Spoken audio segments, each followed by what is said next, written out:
are back. We're back with Sarah Geeslin. Sarah, you are a park ranger for Cedars of Lebanon State Park right here in Lebanon, and you're here to talk about the Sadie Ford Farm for people that may not know about it. Tell us a little bit about this farm across the street from the Cedars of Lebanon entrance. So it's a 73-acre lot that used to be a farm in about the 1920s is when the house was built.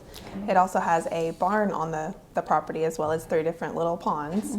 And we've used it to be an interpretive space for 1920s life, 1920-30. And we host some art classes in there. We've got a broom making shop. We've got a family member, a distant family member of Sadie and Delta Ford, who originally owned the house. He is in there making brooms with his grandfather's original broom equipment, which is really cool. And so this is the goal. The goal was to show our 21st century people, residents, what life was like in the 1920s on a farm. Yes. So what else do you guys do there? We've got a very large garden that has corn and cotton. We grew sunflowers and pumpkins and tobacco and cane, so we can make sorghum for our WPA event. And so that was really cool. What's the WPA event? It's the Workers Progress Administration. Okay. So it's a yearly event at the park, and it just kind of steps back in time during when the park was built. Right. And highlights those different aspects. And you are using techniques from the 20s. So you're not using anything that would be something today. You're actually showing people how to, you said spinning cotton? That was one of the things that you're doing, which is So we grew the cotton, and then we had a seasonal this past summer who could spin it, and then she used that on the loom that we have. We have a big floor loom and then like a tabletop loom. So that was really cool for her to sit there and demonstrate and show the visitors that come in and kind of how it all connects and how clothes and rugs were made back then versus and they lasted. now. Yes.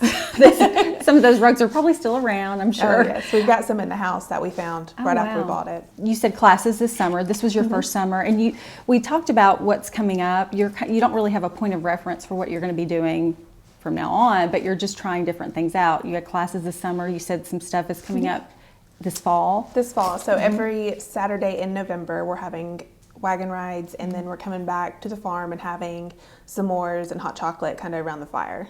Fun. And you said you have, like, at Christmas, you're going to do something else? We're hoping to. We're going to do more of like a Christmas theme. We're going to go get a tree and then do decorations on it at the farm, and then hopefully make some gingerbread houses, fun little stuff. Oh, now how do people get involved in this? I know you need volunteers, but how do people find out what you're doing so they can bring their kids or their families and a lot of our this? events are on Facebook, or we'll put them on our website under the upcoming events. And so anything can be found right there.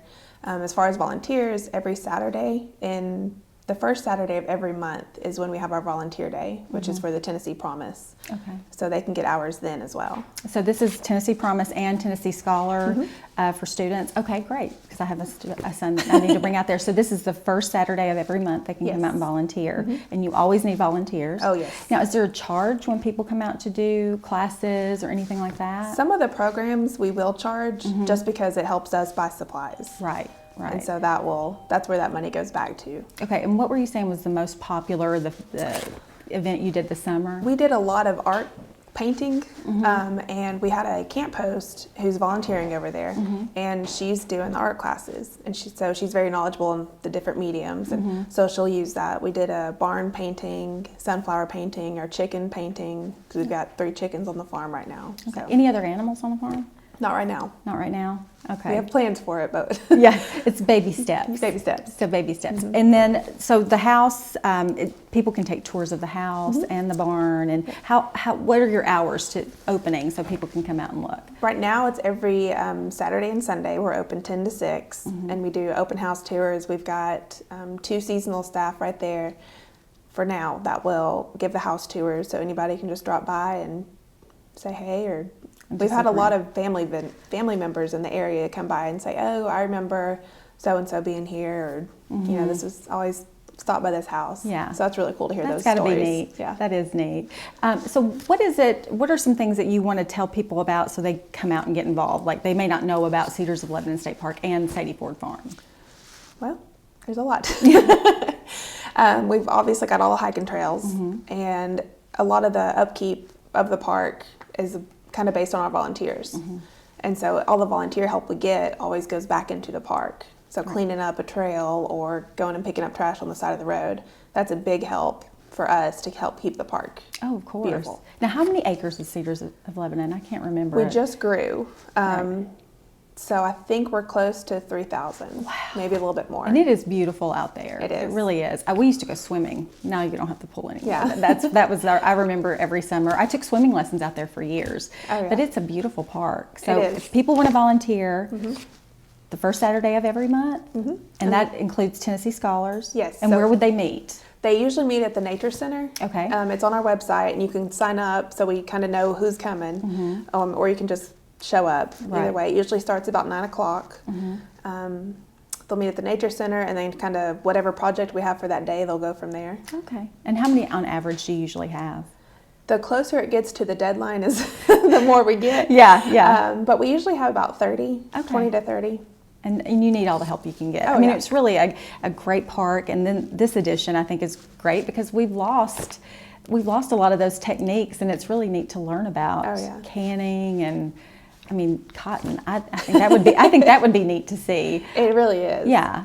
And a so lot- maybe more animals this summer too. I hope so. Okay. Okay. And so website or Facebook. That's how people get in touch. Both of them. We link them. Okay. it's So all what is there. your how do they find you on Facebook? So Facebook, it's Sadie Ford Heritage Farm and Art Center. Okay. Or Cedars of Lebanon State Park. Cedars of Lebanon State Park. We try to put both on everything. On everything, so they can visit you and find out more about what events and classes are going on and all that, and just take a tour. Well, I'd like to come take a tour, so We'll be open. I know. I'll bring my son up there so he can get some volunteer hours in. Thank you so much for joining welcome. us, Thanks for having us. and we hope you guys get some good volunteers, and it's going to be a nice weather for hay rides coming Oh, up yes. too. Thank you so much. You're welcome.